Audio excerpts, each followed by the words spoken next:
Prime की तरफ से हम आपको ये बता रहे हैं कि ग्राउंड जीरो रिपोर्टिंग करके किसानों की क्या स्थिति है, किसानों का आंदोलन किस रुख पर पहुंच गया है, ये तस्वीरें MH1 पर आप लगातार देख रहे हैं। आपको बता दें कि किसानों के आंदोलन से लगातार दिल्ली की सारी सीमाएं जो हैं वो सील कर दी गई हैं। केंद्र सरकार और किसानों के बीच आज चौथे दौर की बातचीत हो रही है। ये बैठक विज्ञान भवन में चल रही है और आज बैठक में किसानों के 40 संगठन शामिल हुए हैं। वहीं मीटिंग से पहले किसान संगठनों ने यह साफ कर दिया कि उनकी मांग जो है वो कानूनों को रद्द करने की है, इसके अलावा और कुछ नहीं। अगर आज भी बात नहीं बनी तो देश भर में आंदोलन तेज होगा।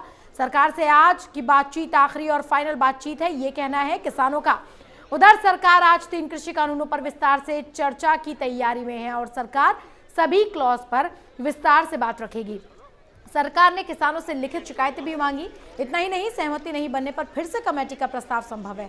सूत्रों की माने तो ये बात भी निकलकर सामने आ रही है कि सरकार कानून तो वापस नहीं लेगी लेकिन संशोधन पर विचार कर सकती है, ऐसी संभावनाएं बन रही हैं।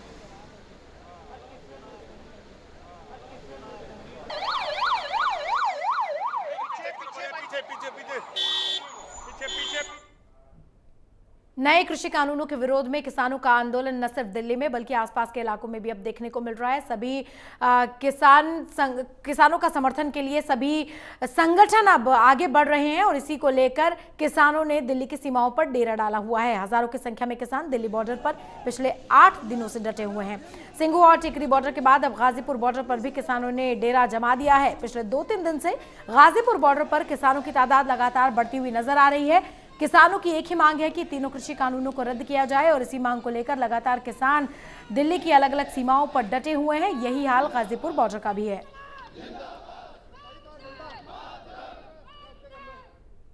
कृषि कानूनों के विरोध में हरियाणा के किसानों ने भी अब दिल्ली कूच करने की रणनीति बनाई है और किसानों का समर्थन देने की बात कही है। इसे लेकर पलवल के किसान संगठनों की बैठक हुई थी और उसमें निर्णय लिया गया कि सभी किसान संगठन किसान संघर्ष समिति के बैनर तले अब दिल्ली के लिए कूच करेंगे। अगर दिल्ली में उन्हें प्रवेश से रोका गया तो वो बदरपुर बॉर्डर पर जाम लगा देंगे। इसे देखते हुए बदरपुर बॉर्डर पर पुलिस ने सुरक्षा व्यवस्था बढ़ा दी है। पंचायत में भी फरीदाबाद जिले के गांव के किसान नेताओं ने हिस्सा लिया और दिल्ली कूच का समर्थन किया। किसानों को वकीलों और आड़तियों का भी समर्थन मिल रहा है और धीरे धीरे किसानों के साथ साथ देश के अन्य संगठनों का, अन्य गुटों का और अन्य जो समुदाय से जुड़े लोग हैं उनका भी समर्थन उनको मिलता जा रहा है।